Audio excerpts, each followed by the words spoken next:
Hello, beautiful souls, and welcome back to A Kind of Meadow. I'm your host, Rhiannon Vaughn, and I'm so grateful that you're here with me today. Whether you're a regular listener or tuning in for the first time, I invite you to take a deep breath, settle in, and open your heart to this space of healing and exploration. Today, I am beyond excited to continue our journey with the incredibly talented Madison Shepard. Madison is an actor, comedian, writer, and friend who has made her mark in comedy and television. She's opened for comedy greats like Maria Bamford, Zainab Johnson, and Dulce Sloan, and you might have seen her on HBO's Barry or playing the hilarious Gail on Single Drunk Female. She's a seasoned theater actor with extensive classical experience, which definitely comes up in our conversation, and a TV writer who's worked on things like the Emmys, Netflix's The Circle, Roku's Roku Recommends, and the upcoming Prime video game show, Are You Smarter Than a Celebrity?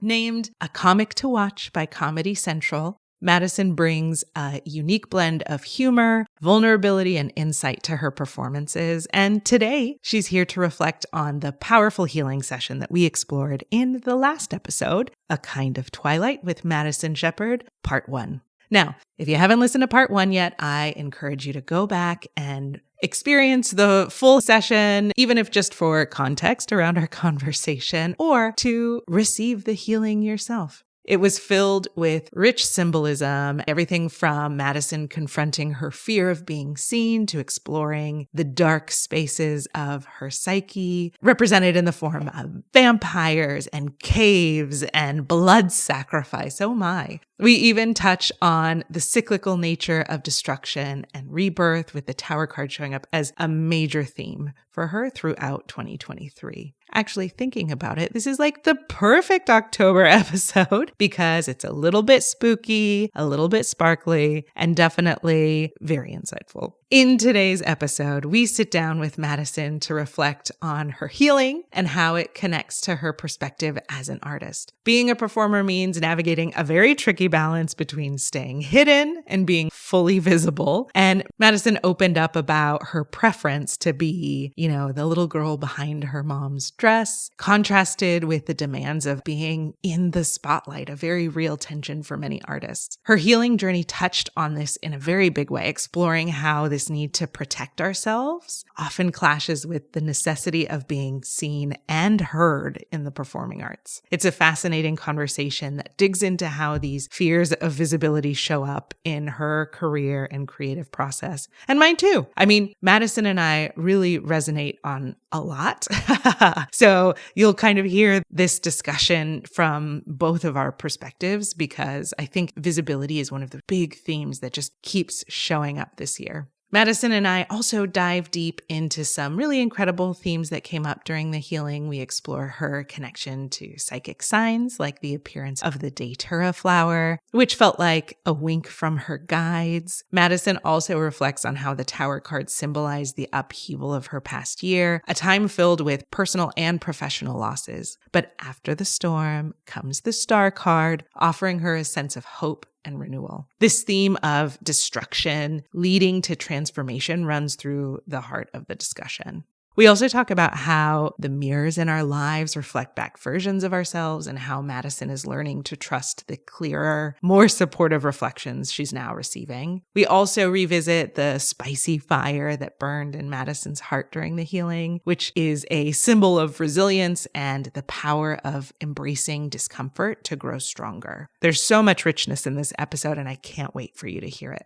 It's a conversation full of insight, connection, and personal reflection. And I think that you'll find so many moments that resonate with your own journey, or I'm hoping at least. As always, I encourage you to listen with an open heart. Let the symbols and stories we shared today light up what resonates with you. Healing happens when we allow ourselves to connect with these stories. And I hope this conversation offers you the space to reflect, release, and receive whatever guidance you need. Now, let's dive in to part 2 of A Kind of Twilight with Madison Shepard.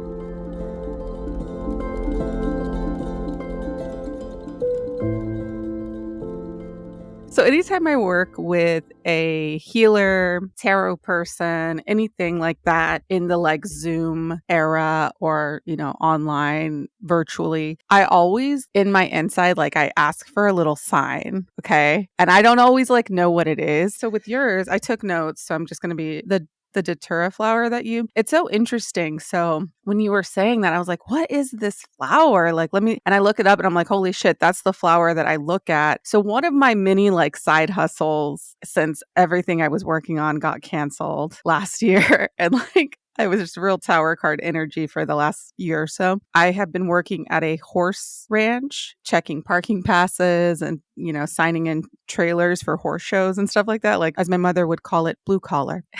But she works there too. So, I mean, like whatever. But the datura flower, I had no idea that's what it was. But I literally look at it. It's there. It gets cut down by the city sometimes, but there's like a patch of them next to my like work all the time. And so I was like, okay, this is interesting. Like I felt like because you opened with that, it was like a little wink, for my guides to be like, this is totally you. So, and I feel like a lot of people would have no idea what that flower is just by name alone. I certainly didn't. I was like, let me Google, and I saw it and I was like, holy shit, I know this flower. And I look at it all the time or whenever the city doesn't cut it down. But yeah. So I'm big on signs and like I just took it like as a little sign. I was like, it's for me. I felt like I was like watching a movie and like screaming at or like watching Jeopardy or something or a game show or something and just like screaming. I was like, yes, I resonate. I recognize. Yes. And yes. And yes. So first reaction is like a lot of it really like resonated for me. Great. It's funny because you said that you ask for a sign and it reminded me of something that I don't think I ever said in the healing, but it was definitely part of the healing, is that it felt like the feeling of the glistening people will know in the light of day or whatever. There was this feeling that you're psychic or like you have psychic gifts and that it's also a big part of what this experience is unlocking for you. So I'd be curious if you have connection to your psychic gifts. Yeah, it's one of those things that like comes up a lot. I have family members who are more psychic than I, some even professionally. But I would say, yeah, I definitely have intuitions and gifts. I don't always hear them, but when I do, it's very loud and clear. And like I'm big on like signs in nature and, because sometimes I'm like clairaudient, so I'll hear things. I don't necessarily see them, but yeah. So I would say that like I didn't go too deep into it in the email, but basically last year, starting in December 23, I kept pulling cards and the tower card came up for like the year. And then throughout the year of last year, I was pulling it and pulling it and pulling it, and I was still getting the tower card up until the beginning of this year, where like I experienced like, I lost my agent and I got a divorce and the show I wrote for got canceled and the podcast I worked on got canceled and this TV show I act in also got canceled. And it was just like, keep it coming. It's all clearing out, So yeah, I don't know what I was talking about, but yeah. Even just having the awareness of like, it sucks to pull that card. And also, I wonder if it softens the blow a bit to know that that's what's happening. Yeah. So specifically, like after me and my husband decided to split, I was pulling the tower card around our relationship a lot. And then like literally the day after we decided to split, I pulled the star card, which is what happens after the tower card. Like it's literally the next card. So I was like, okay. So I look for signs, I look for symbols, I have some intuition, I pull cards, I do some ceremonial stuff, big on affirmations, I play with it. Oh, nice. Baron and I talk about this a lot, where I think that acting is such a big spiritual career because you're like literally channeling characters and bringing them to life. And it's almost like a form of mediumship. And so I think of Baron as Baron's a medium. He's very intuitive too. I can see that like in his work and stuff. Oh, yes, definitely. Yeah. He's like tapped in and connected. It's not like, oh, I don't know what's happening or what, like he's aware that that's the process that he's doing. And so it almost felt like when I saw Mm-hmm. your gifts too, it was like, oh, it's interesting because yeah, of course you would be a medium because that's what you do. Like you do channel as an artist, as a performer, you like channel it. And so it's allowing more of that to flood in through Mm-hmm. you as a channel, like as a clear channel, because you have a clear mirror now too, which was really cool. Yeah, I think also like with writing too, sometimes I feel like it's just like literally lifting up my hat and being like, what's in there? Let's see. Let's see what comes through, you know? Like I'm on a podcast so you can't see, but I'm like literally like milady taking my hat off. Like try, it feels like that for sure, for sure. For the overnight container, that one was all about the darkness. Did you feel that resonate at all? Yeah. I mean, there's so much stuff that we're friends. We've known each other for years. We've worked together for years. So it's so funny. Like some of the stuff that you were bringing up, you don't even know that like that's shit that I'm into. So like the vampire stuff, I have in the last year probably read like 3 or 4 vampire novels, and I'm always looking for like a new one to like dive into a Oh, funny. series. Yeah, I love vampires. I love vampire media. I kind of am thinking maybe I'll write a vampire story, but I just don't know what that is yet. So like vampires are like on my mind. And the way that I describe my home in the summer, I have the window cracked right now, but like I like to make it a dark little cave. And I put extra window dressings and I put the fan on and I put the Mm. AC on and I have low music and like limited lighting. And I like to be in a cave. And when I'm feeling overwhelmed, I will go in my room cave, and then I'll just like strip naked and just be in the bed alone in the cave because I like it. I like I like to be alone in the little cave. So much of the stuff that was coming up in that, I was like, yeah, Oh my it God. resonates. I was like shouting, like, Yeah. yes. Oh, that's so funny. Yeah, because I haven't seen a vampire one. Usually stuff is like, oh, it's Disney or it's Alice in Wonderland or it's whatever. And this is like, Yeah. and it was kind of fun. No, I mean, I'm a Halloween Scorpio, so it's always a little spooky over here. Oh, right. Yeah. That's what. What's funny too is that like the kind of vampire that you were was like a horror vampire, like Yeah. dark, emo, like there was Yeah. cutting, like it was a whole, let me do a blood Yeah. sacrifice. So I love that stuff. But when you had to like reveal yourself, you ended up being like a Twilight vampire, which I Mhm. think is on the opposite end of the spectrum of vampires too. More glam. Yeah. Yeah. And not even just glam, because Sure. it's not like Yes. Anne Rice vampire. It's like Mormon chicklet vampire. Yes. I do know.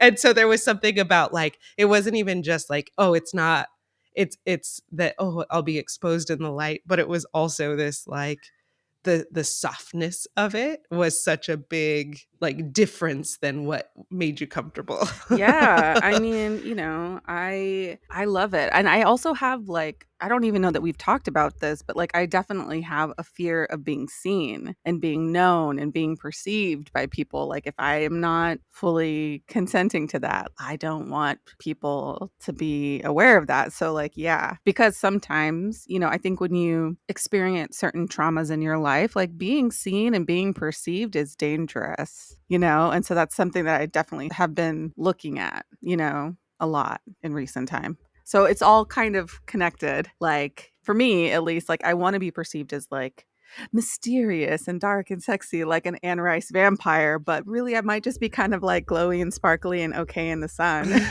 Yeah. Yeah. Yeah. It was interesting doing the healing. I feel like I had to make a lot of space because I relate to a lot of stuff. So even like the idea of, Mm-hmm. I've always been someone who I'm like, I'm just going to go into this space and fly under the radar and no one will notice me. And then somehow I'm like secretary of the company or, like suddenly I'm just going to go to comedy because I can interact with people if I want, or I could just sit in the dark and it doesn't matter. And then suddenly I'm producing shows. So there's like a certain thing where it makes me think of you too, because you're like, don't want to be Yeah. perceived. And yet on stage multiple nights a week, several times a day, being perceived is such an important part of like now that everything about comedy too is about like, you need as many eyeballs on you as possible to even book, Yeah. like you need to be perceived. So Yeah. do you feel the tension of that? Yeah, I mean, like, I have been trying to figure out what my place in stand-up is since COVID, because I feel like I was, like, really grinding it out, Somebody who was, like, out there every night, doing a show, doing a mic, going to a party, being seen, being involved, being on the scene, and I'm like, do I want that? And Mm. is what I have to say important? Is it right? Is it adding? Is it taking away? Like, I have these sort of larger existential questions where it's like, what do I want to say? I have a microphone, I have people Mm. watching. What do I want to say? And do I want to say this at all?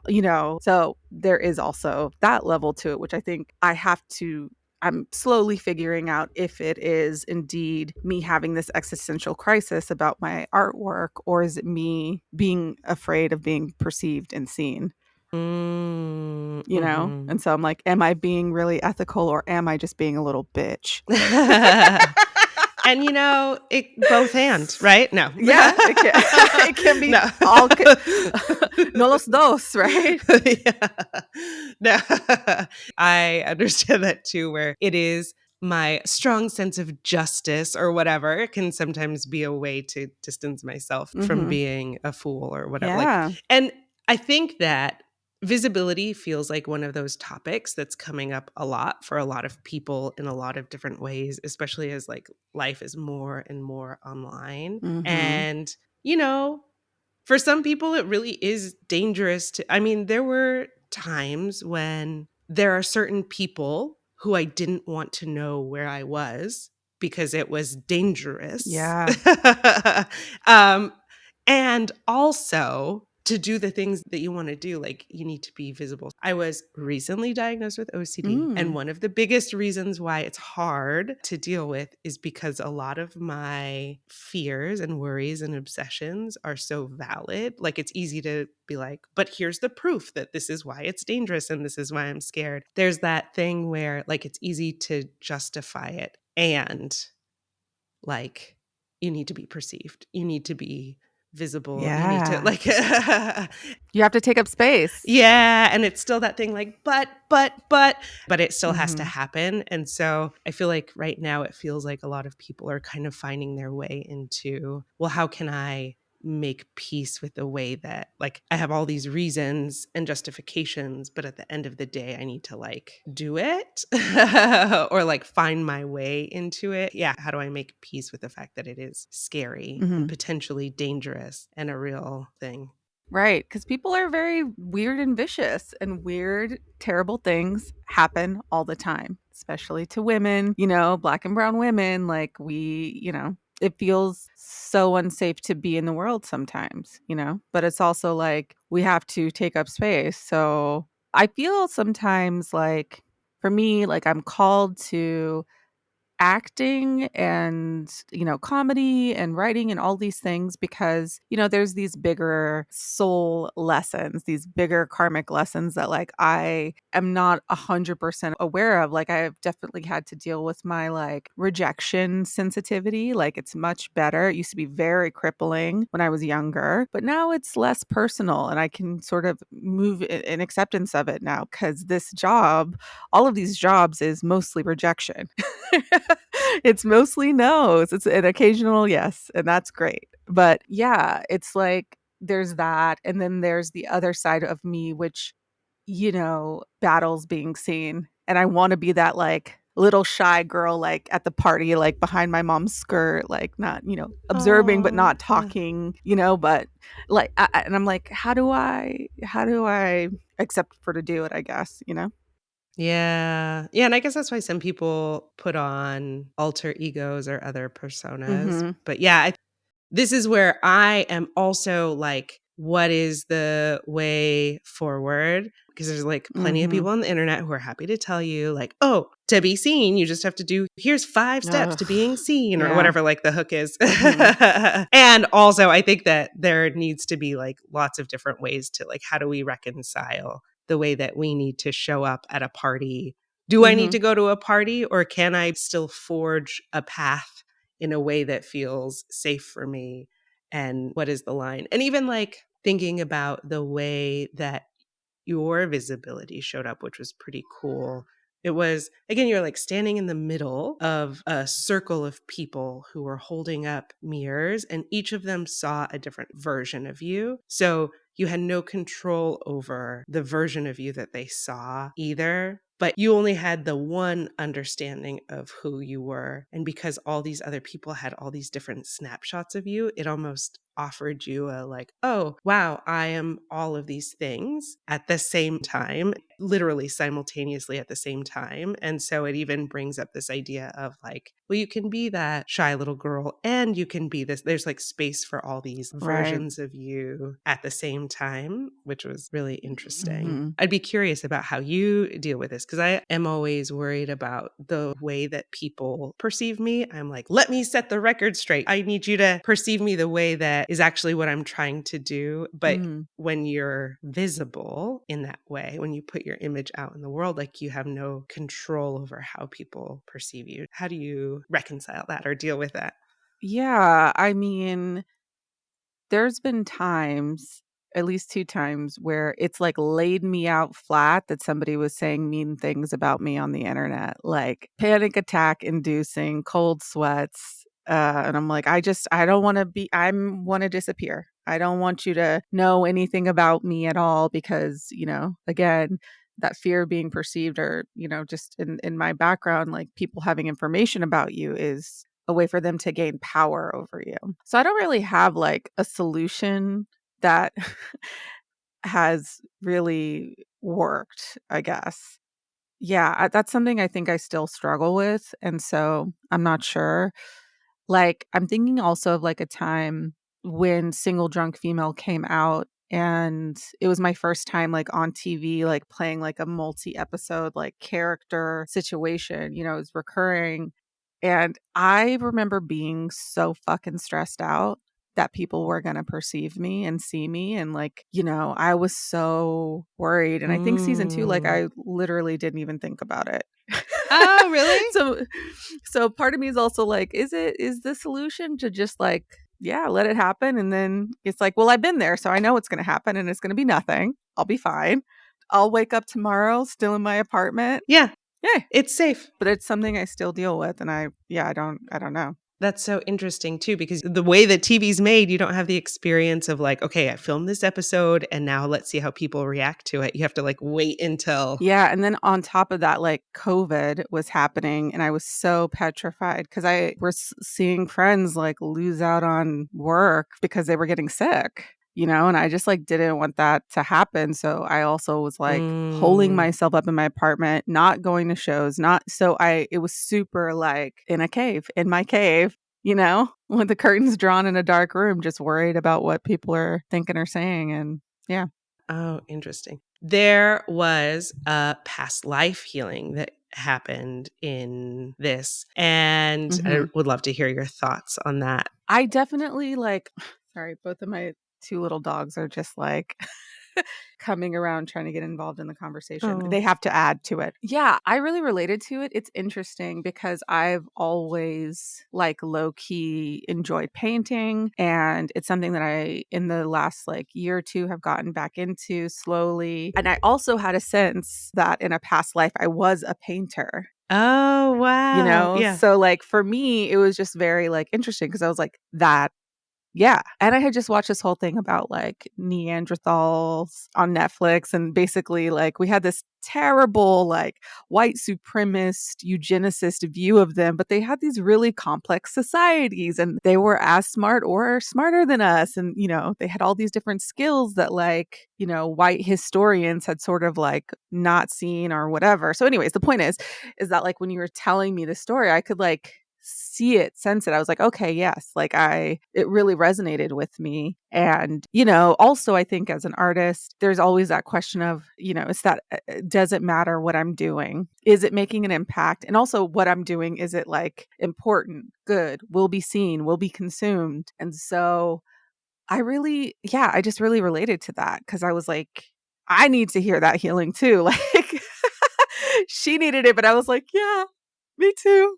Yeah. I know it was really interesting too, because there is this, with her specifically, she didn't get to experience the transcendence I mean, I'm sure she did when she like crossed over Mm-hmm. or whatever, but there's still that being alive and not knowing that you're appreciated in that way or Sure. the mark that you're going to make. Yeah, I feel that, you know, like, Mm, and I definitely am like, if I quit stand up now, will it matter? Does it matter? You know, mm, like, do I exist yeah. as an artist of live performance, theater and comedy or whatever? So yeah, it's really relevant still. Have you done past life work before? I have not. No. I just had a sense that I had been a painter in a past life because I had like a dream that I was like a man painter in like a studio Oh, somewhere yeah. in like Maine or something. Oh, interesting. But I'd also watched a Jackson Pollock documentary, so Oh. maybe it was influencing. I don't know. Well, that happens because I feel like for you, a lot of stuff from Dark Matter showed up, but it's because I had Hmm. just watched Dark Matter on TV. But sometimes the thing with channeling is that, okay, so the information is not coming from me, it's coming from guides, right? And the guides use me as a translator, but all they have access to, like, it's like they push instead of keys on a keyboard, they're pushing like knowledge that I have, like this reference that I have. And so, because I have lots of access to lots of references, it pulls up all these different things. And I think now that I'm getting older, it's like the more recent something is, or sometimes I get pulled into watching something or reading something because it's like, oh, this is the perfect reference for this situation. And I do think that art is the only way to like translate life because like I wouldn't know about quantum physics, but because a TV show did a really good job of describing superposition and multiple realities and string theory, whatever it's talking about, like when a TV show is able to use it as a visual, then it makes it a lot easier to translate it. It's funny because it does feel like all of this, and maybe because it's this feeling of the tower card too, is that there's all these choice points that happen. And every time everything collapses, you're presented with new choice points, right? And at each choice point, it's like these different realities get broken off. Like I could go down this path or go down that path. And who do you become? Yeah, with that, it was ultimately like, there's no wrong choice was the big message. It wasn't even like a waste of time to have experienced things that fell apart. Doing the podcast still gave you something, even though it Yeah. got canceled doing the TV show, Yeah, definitely. So that's like one aspect of time. But the thing that I think I keep getting shown and I keep coming back to is this feeling that there's only one moment. There's only one existence. Like all things that have ever happened have already happened. And that's the all. And so it's like a static, I see it always like a brain, or I guess it could look like a universe or whatever, but it's like everything that's ever happened in this cloud of everything, right? And then consciousness is like a beam of light that moves throughout this cloud and like sees everything that happened. And so stuff feels like the past, but it's not necessarily the past. So like when we get reincarnated, our next life could be something that Right. happened 15,000 years ago because we haven't experienced, like we don't necessarily do things. Yeah, it's not like a one right after the other type of thing. Exactly. And so these are like parallel lives, technically, Yeah. that happen in different times, right? And in this life, we can always open a portal or tap into a version of ourselves because it all already happened. Like, it's not like you have to die in this life and then experience that life and then you have access to it after. It's already. And so, in a way, these past life portals open up to magnify a feeling. It's like that person or that energy hovers in our field so that it gives us the opportunity to bring it to the surface and heal it. And so then these past lives happen because there's something that's similar, like frequency wise, that we're experiencing right now. So it's not necessarily that like, oh, I never healed this past life karma, and so now I need to heal it in order to live my life fully now. A lot of times I think these portals open up to like illustrate or bring meaning or add color to whatever we're experiencing so that we don't have to experience like legitimate abandonment or, like we can have something that's close enough to trigger that feeling without it having to survive in a cave for a year. Yeah, by yourself. Although it feels like it sometimes. Yes. Yeah, Yeah. 100%. Yeah. Well, and it's all relative. All pain is relative. Yeah, I like past life healings because I think that they give us a story to illustrate something that we're feeling without having to experience the literal thing. So I'm always fascinated by that. 100%. I resonated with so much of that, which is interesting because I've never really done any of that kind of work before. So Oh, yeah. found it highly interesting. It's very fun stuff. I hope that it, in a way, by closing that portal, that it even like shifts yours had a really lovely ending because she did transcend. I hope that it gives you something to anchor into, that it does mean something if you quit today. And also you've done enough that it can still transcend for the rest of, like if you never wanted to do something again, you've done enough of it that it could still make its mark. Yeah, it exists. Yeah.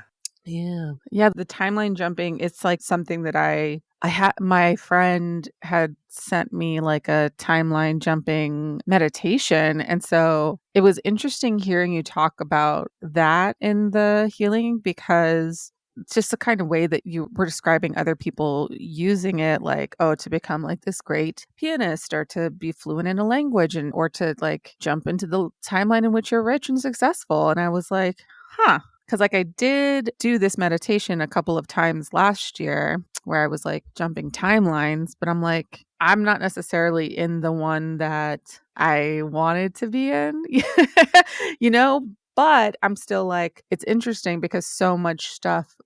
So I started doing like timeline jumping meditations at the same time I was working with a hypnotist, like a hypnotherapist, to like kind of get to some of my subconscious desirable beliefs about myself, basically. Because I was just having like a lot of like anxiety and because of that stomach problems and da da da da da da. So it's interesting to me, the idea of timeline jumping to like a specific place or like universe or existence or parallel or whatever what it would be called. But yeah, it just gave me some more to like think about, because I would like to jump to the one where I'm like not in credit card debt. You know what I mean?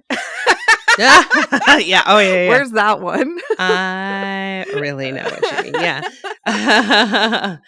That I do feel like, because I'm also trying to navigate this, and I feel like there have been experiences that I can hang my hat on in my life where everything changed suddenly, and it felt like I was jumping timelines, and all of a sudden it meant losing my job, but it was a job that I could lose. So like, bye. Or, like it was easy to jump right into whatever the next thing was. During the pandemic, I played with timeline jumping and like did a meditation or whatever. And suddenly everything around me changed. And it was like, yes, this is everything that I ever wanted. But in the process of that, there were like things that had to come to light that shattered me.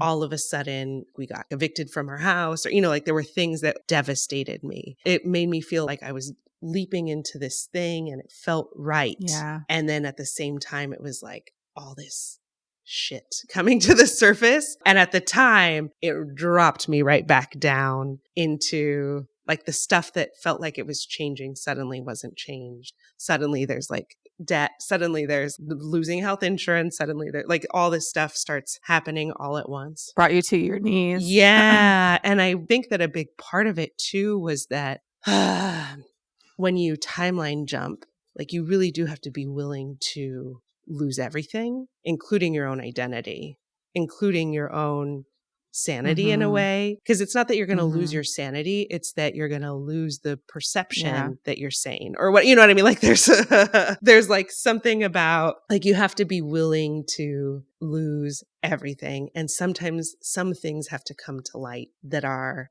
awful. And looking back on it, I can see how these things had to come to light, or else it would never have been a real, like I couldn't have been the person that I was hoping to be in that I would have had the new reality without being fully changed. Yeah. Or even like it would have just been an illusion or like a fantasy without there being the truth. Sometimes when I think about timeline jumping too, like it's a fun idea.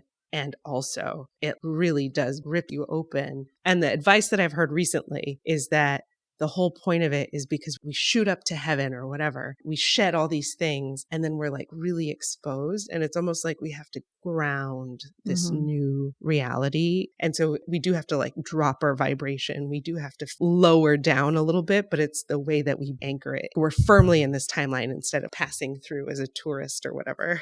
Yeah. Yeah, with the money stuff too, I feel like the thing that I've been told is that it's okay to have debt because it only takes one, like things can change overnight. Like it takes one thing and it can all be wiped out. I mean, and it did, Yeah. for me at least. So I know that can happen. And I've been told that in comedy before. They're like, you're making, $10,000 this year, but you never know. Next year, you could be triple, double, like 10 times, 20 times that. So like, just be okay with it. But, I think also, similar, we have such a similar background in so many ways, but like growing up poor, there's so much trauma around not having money and what the side effects of that are, not even just on like the nuts and bolts of like not having your basic needs met, but also like psychically, emotionally, all of mentally, right? So then when like money is flush, it's like, well, I'm closing that chapter, like that's who I was. That is in the past. I don't have to deal. I have ascended. I have evolved from my life as a working class person. Now I am a lower middle class person. So to then be, after a couple of years of like doing okay, to then just be brought back down to my like cleaning my friends' houses and driving Lyft and, doing parking attendant work. And I'm very much somebody who's like, there's no shame in a day job. There's no shame in a paycheck. I will do whatever I need to do to like provide for myself to the best of my ability. Like I don't have a problem with it, but it is funny about the money stuff because I was like, that's a lesson. I didn't know that was a lesson that I needed to learn, but I'm in that process and okay. Heard, chef. Yeah. I know. And I spent a lot of my life because, I had to start, being on my own as a teenager. Yeah, from scratch. Yeah. Well, like literally nothing. Yeah. And so I like tried so hard. I like worked a million jobs or, I was always focused on, well, I just need to have like stability financially. Like I never made bad decisions with money. I had done all of these, like did everything to stay out of a precarious situation. This is the thing with the OCD is that you spend all this time, you do all these rituals, you have all these obsessive thoughts for the sake of stopping something bad from happening. Like that's the whole point. I feel like I have some kind of control. I can stop something bad from happening, even if it's just catching it early or, whatever it may be. And so it's almost like the humbling of going is that it's still survivable. The thing that you're trying to stop from happening, sometimes it just happens and then you're still alive. There's still another day. There's still another step. And each day is like, yeah, it would be much nicer to jump to a place where there was like a pool and and a chef or whatever. But yes. Yeah. Do you know the Schrodinger's cat thing? Mm-mm. This is all like relatively new to me about the like timeline jumping and I think it kind of blows my mind. But after like listening to I'm like, maybe this was like actually just a long ad for Dark Matter on Apple TV. Oh. I'm like, well, I guess I'm going to watch that now. I will say I love, because I told Baron this too. I was like, I really love these shows with it. They're talking about concepts. I think Fleischman is in Trouble. Also, same topic. They're both talking about Schrodinger's box or whatever, but they do it in really different ways. And Dark Matter is like talking about high concept, philosophical quantum mechanics or whatever, hyper masculine. So hyper masculine. Like people get shot in the head. It's very yeah, it's like so dude. And then Fleischman in Trouble is definitely like the more feminine version of it. So it's about like divorce. And but it like really demonstrates there's some things that I would change about how Dark Matter like does it, but they did it for drama, they did it for action or whatever. But the whole idea of Schrodinger's box is that, you have a cat in a box and the cat can either be dead or alive in the box. And while it's inside the box, both possibilities are true. The cat is both dead and alive.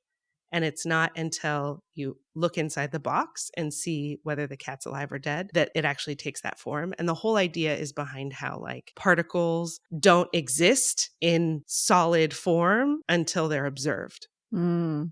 So even the idea of like the world around us, they're starting to prove that we do live kind of in a simulation because matter doesn't exist until it's observed. It exists in all possibilities. You know what it reminds me of? What's that like theater quote that's like, theater is when one person watches and another person walks across an empty space. Like suddenly, like that's like, I forget who's said that, but it reminds me of that where it's like this idea of literally like, being perceived, which links back to what we were talking about earlier. It's all connected. I'm gonna have to listen back to this again because I'm like, you know what I mean? My God. Yeah. Oh my God. Okay, so here is a thing. And this is what I'm getting chills from this. This is what it makes me think about in my own circumstances. But as someone who doesn't fit into a box, which I struggle with, as you know. Yeah, that it becomes this thing of, well, when this person perceives me, it puts me that I'm nothing until I'm observed, but I don't want to be observed by the wrong. Like, I don't want to be observed in the wrong, like take shape in a way that doesn't feel right either. This is interesting. Yes, or if they only see you the one time in the one context, then suddenly you're an ABC. But actually, it's like I'm a cube and the color pink and the number 7. Actually, Yeah. I'm not. Sometimes I'm ABC, but I'm also a slash mark. Yeah. I'm HTML today, actually. So whatever. Yeah, like don't make me solid. I know that I can be all of these like I'm a shapeshifter. Oh, that's interesting. Okay, I'm going to have to think about this because, yeah, it does come back to the visibility thing. Yeah, I literally am like, I'm going to have to really think about like what that means, Yeah.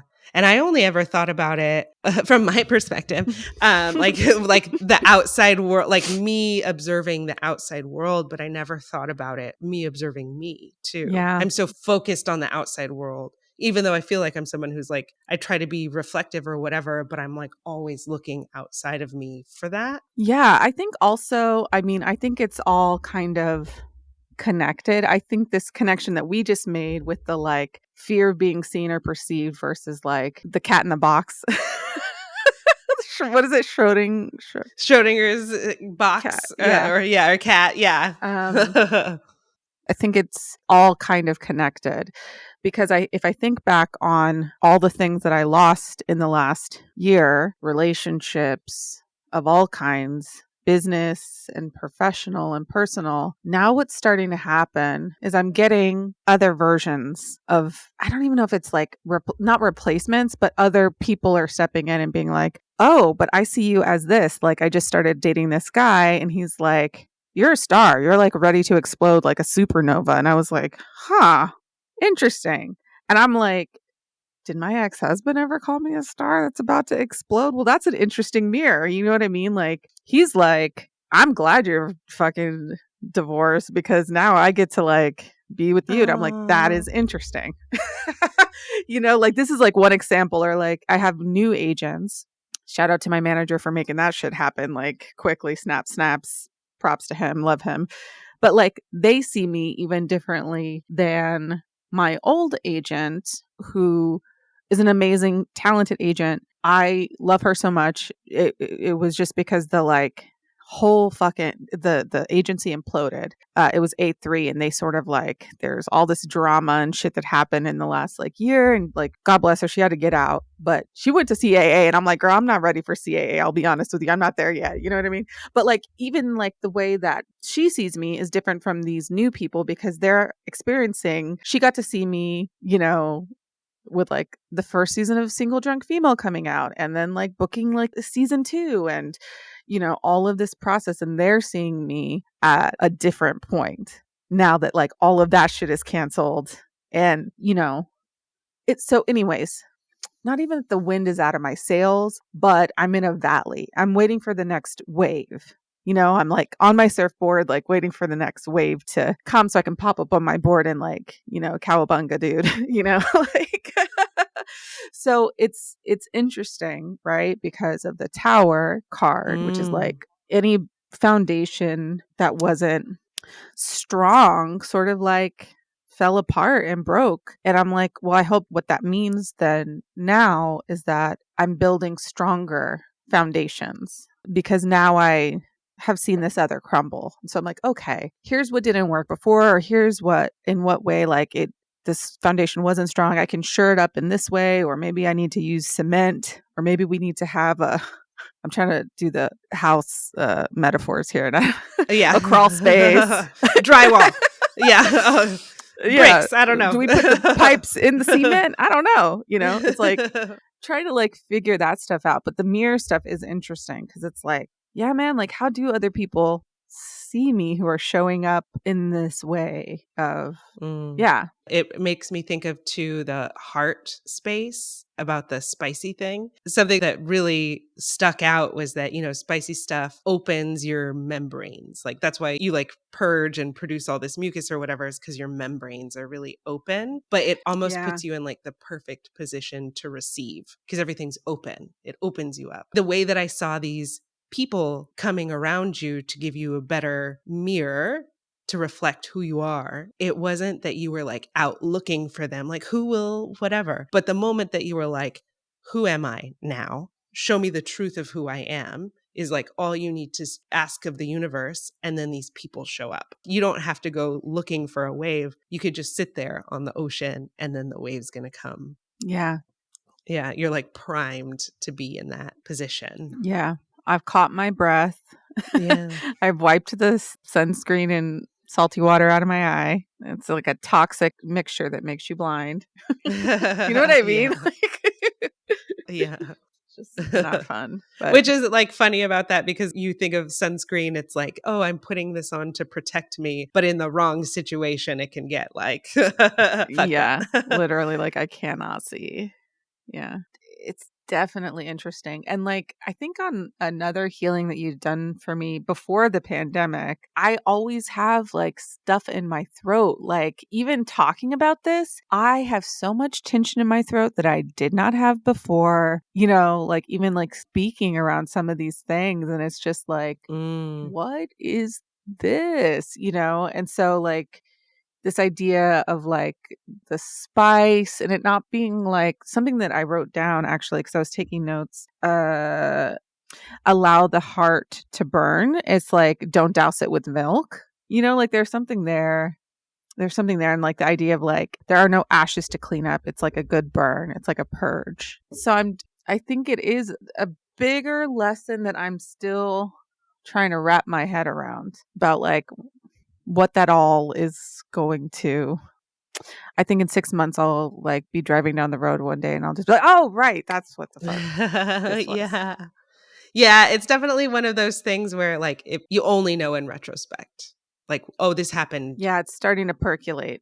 Yeah, like I can see now that had to happen for me to be here. Yeah, definitely. Was there anything else in your notes that you wanted to? I need to buy tea, hibiscus. So I was like, maybe I'll get a Jamaica. And I'm like, rose. I'm like, I think there's like I'm like, just so LA. I'm like, well, Mosh Tea Malone's, I think, sells like a rose ice cream. So I'm like, I'm just trying, I'm going to have to, because I listened to it last night before I went to bed and I was taking notes in the bed, but then I listened to it again today. So I think it's just like, I'm just trying to like understand it all. Like there's some parts that are really clear in the message. Like I'm like a lot of people, I'm really good at like meaning making. And I'm like, I can see, I resonate, I understand, but it's like, I am still definitely like with the mirrors stuff. Like I'm still waiting to see. And then, do I accept it? Whatever that reflection is of me, So this is all kind of the stuff that's like kind of moving and grooving in my mind right now. So, well, and one of the things that I think I'm running into also with my own mirror work, having move to another place where I have no family or whatever, suddenly people are meeting me for the first time. And so that's like a big, like it's a big, oh, who do people think, like, how am I perceived or whatever? So it's bringing a lot to work with. And something that has helped me, like a visual that helps me. I told you that I like started listening to this guy, Daryl Anka. He channels an alien named Bashar. I fucking love Bashar.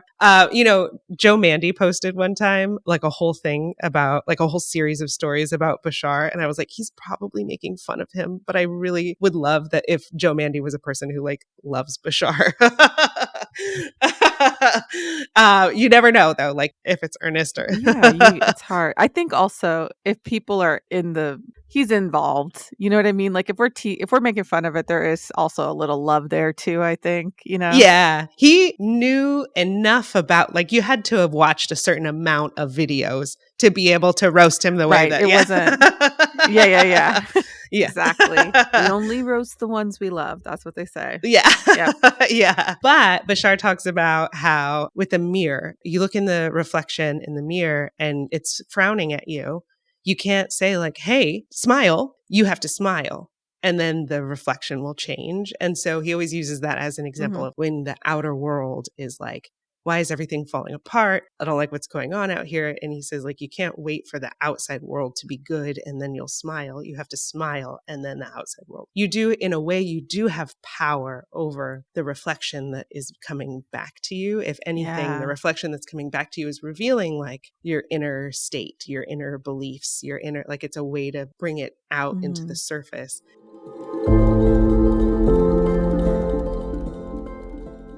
Well, I'm sorry you're going through all that. I'm sorry you are too, man. But again, it's just a tower card year, baby. I was like, what else?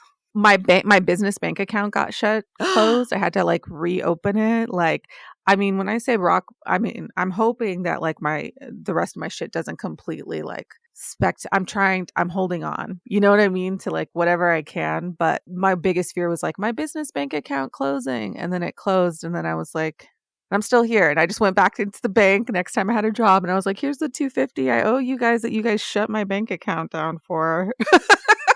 And they reopened it. It was fine, but it's just like that kind of shit where it's like, well, what else? It reminds me of, okay. So theater nerd time. There's a speech in, Winter's Tale where she's like, what blessings have I here alive that I should fear to die?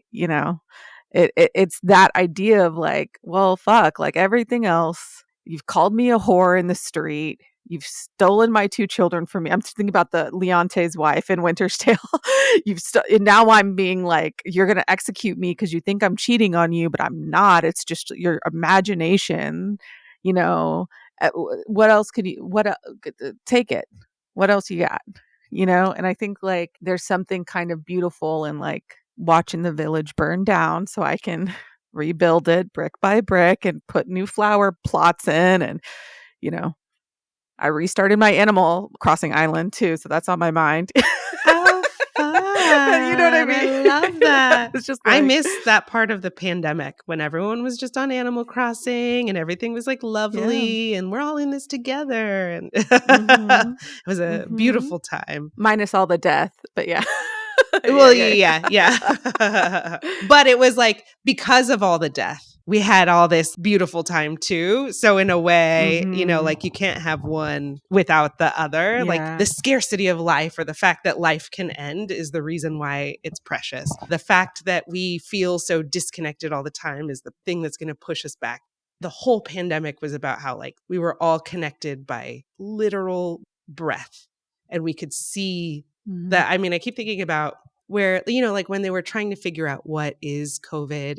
And there were all of these drawings that were coming out on the news like, oh, here's a restaurant, here's a church choir, and this person had COVID. And then they came in and you could see the literal droplets and all the people that they touched. So we were visibly seeing how connected we were by our breath, nothing touching together but our spit and our breath in a time when we were all like not allowed to be around each other. We thought that just standing apart was enough But no, we're still so Mhm. connected. Like you need both, which sucks. But also like it's like the balance or Yeah, whatever. no, I mean, figuring out that it was like airborne was devastating. I was like, how airborne? Like, if I'm in my apartment, my neighbor, like, The I was vents. like, where I have to lay Yeah. down. Yeah, literally. I was like, I don't know what to make of this. Yeah. Like, this is crazy. Yeah. A big part of the pandemic was like to show how connected we are. And I don't know if there are a lot of people who walked away with that, but then also like as a government or society, like there's people still don't. No, 110%. I don't know if we learned that lesson. Some of us did. I feel softer and nicer in a way having gone through it. Like with people who I like, strangers in public, I feel softer with. And in personal, I'm like, I need stronger boundaries in this personal relationship. but out on the street, I'm like, yeah, you're just doing your best, aren't you? Yeah. No, but we need that. We all need that reflection. But yeah, there's like something about that quote too about like, yeah, kill me. It's fine. Like what else is freedom? That is like ultimate freedom. And I think that once you're in that place, then you have all the power. Like freedom is power. And so there's something really beautiful about being able to get to that. I would love to get to that place without devastation. Like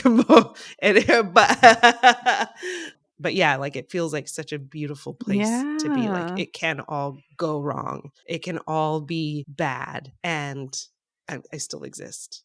I still have breath. I'm still connected to everyone. It's big freedom energy. Yeah. Yeah. BFE. How funny. Well, yeah, was there anything else from the healing that stood out to you? No, I think we kind of touched on all the things. I mean, it was very powerful, and thank you. I definitely felt like I thought you did it on Friday, and I woke up on Saturday and I was like, oh, I don't know. But then again, I also got like 4 hours of sleep and then had to go to work. So I wasn't like, but the next night on Saturday night, I definitely had a bigger awareness of its effects. And like, I definitely feel lighter. And I told my mom about it, and she goes, oh honey, well, she was called to give you that. Like, she's like, I was like, I didn't ask her. She's like, well, if anybody who needs it, girl, it was you. I was like, thanks Mom. Thanks Molly. She will definitely be listening to this. Shout out to Molly. Oh, hi Molly. Yeah.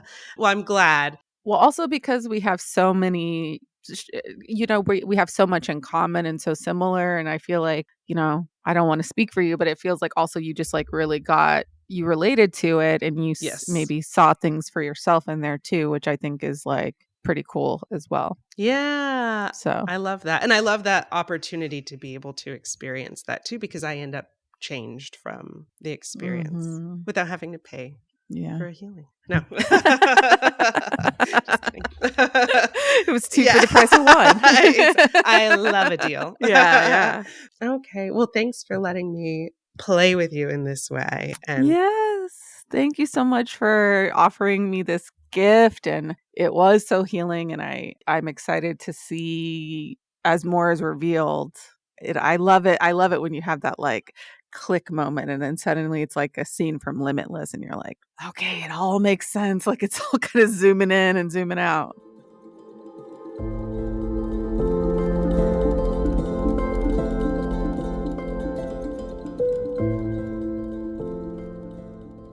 What an incredible conversation with Madison Shepard. I hope this episode resonated with you as deeply as it did with me. We've explored Madison's reflections on the vulnerability of being seen as an artist and the powerful and maybe highly relatable symbol of the Tower card. These themes remind us that when everything is stripped away, we find a deeper sense of freedom and strength in simply existing.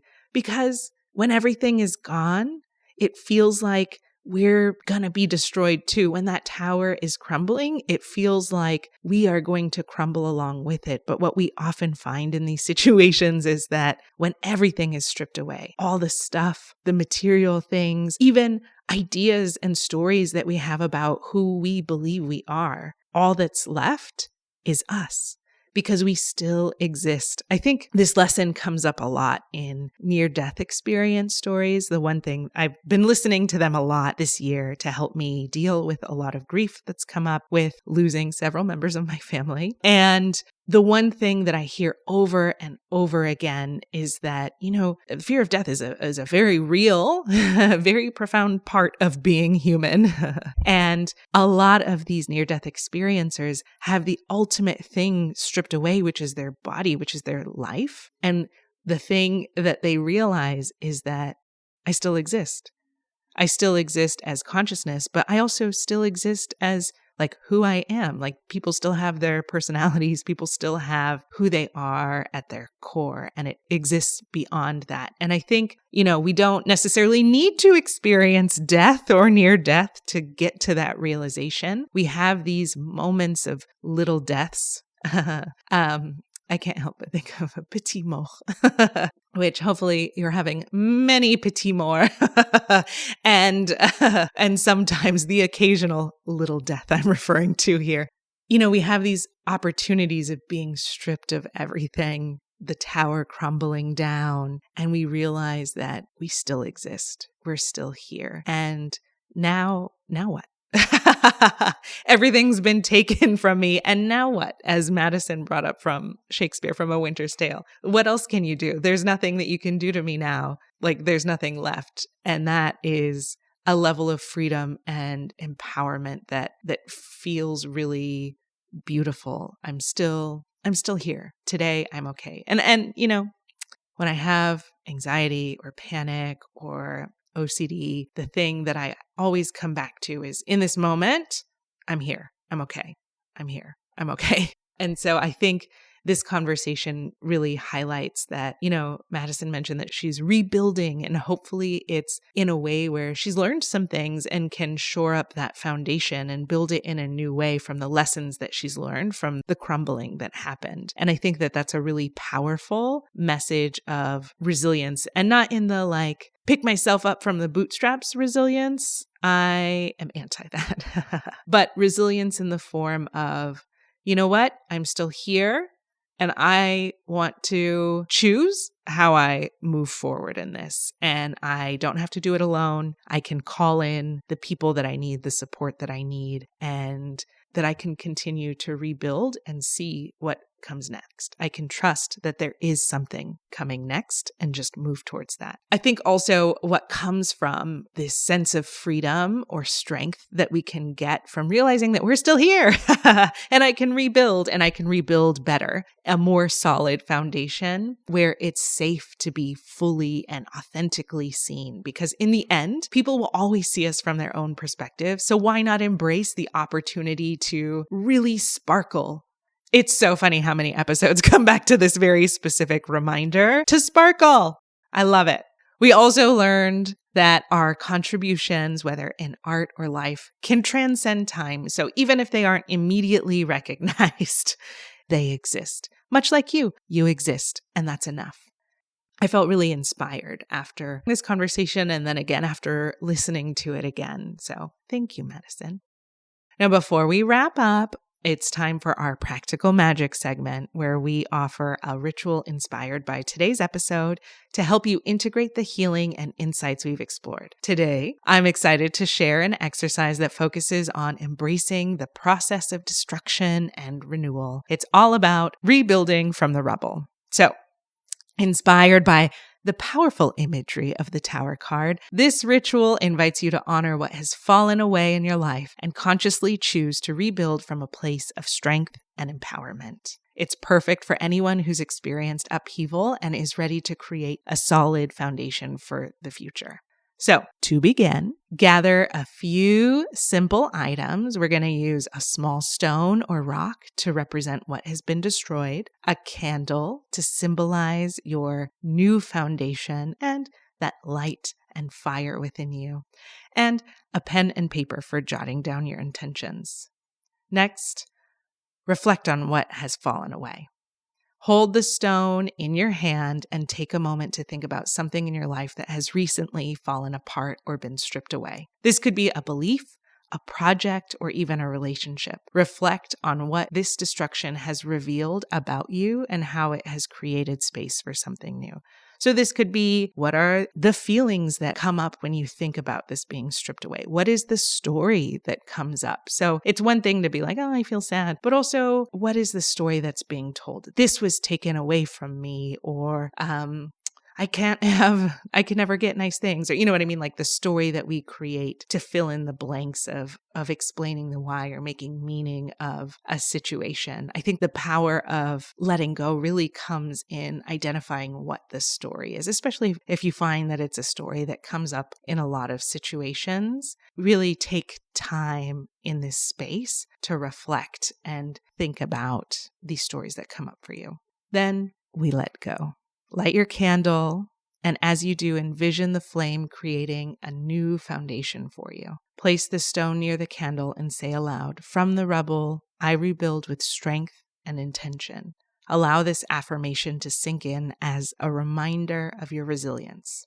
Next, take your pen and paper and write down 1 or 2 qualities you want to bring into this new chapter of your life. Qualities that will serve as the building blocks of your new foundation, like authenticity, courage, or creative expression. You know, we don't always have power over the things that happen to us or around us, but what we do have power over are our values. And sometimes it can be confusing, especially when there's so much noise telling us what we should value, but no one gets to decide that but us.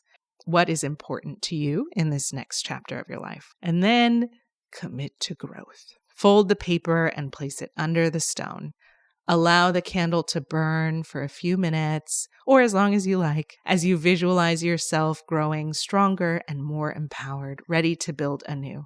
Embrace this moment of transformation. And then when you're ready, gently blow out the candle, sealing in the energy of your intentions. Keep the stone as a reminder that renewal follows destruction, and you have the power to rebuild with intention. I hope this exercise helps you embrace the power of transformation in your life, just as Madison is learning to do in her journey. Now, before I go, I realized that I've mentioned my husband a few times on this podcast, maybe several, but I've never properly introduced him. So I just want to take a minute to say, when I talk about my husband or Baron, he is an artist. He is a multi-hyphenate artist himself. He is an actor, comedian, writer, and director. Baron Vaughn. You might know him from Netflix's Grace and Frankie, or as the voice of Tom Servo on Mystery Science Theater 3000. Madison and I actually met almost a decade ago through Baron in the comedy scene, and it has been such a gift to share this healing journey with her today. And of course, if this conversation resonated with you, I encourage you to go back and listen to part 1 of A Kind of Twilight with Madison Shepard. The healing session with Madison was so powerful, and even though the healing was specific to her, the energy work is available to anyone who listens. Just by opening yourself up to the resonance of the container we created, you can actually receive the benefits of the healing work we did. It's a beautiful opportunity to tune in and see what emerges for you. Next week, we have another powerful healing coming your way. So make sure to subscribe and follow the podcast to stay connected to this journey of growth and healing. I hope you found a sense of trust and self-expression in today's episode, and that it opens the door to even deeper creative freedom and authenticity as you continue forward on your path. Thank you so much for listening, and I'll see you next time on A Kind of Meadow with Rhiannon Vaughn.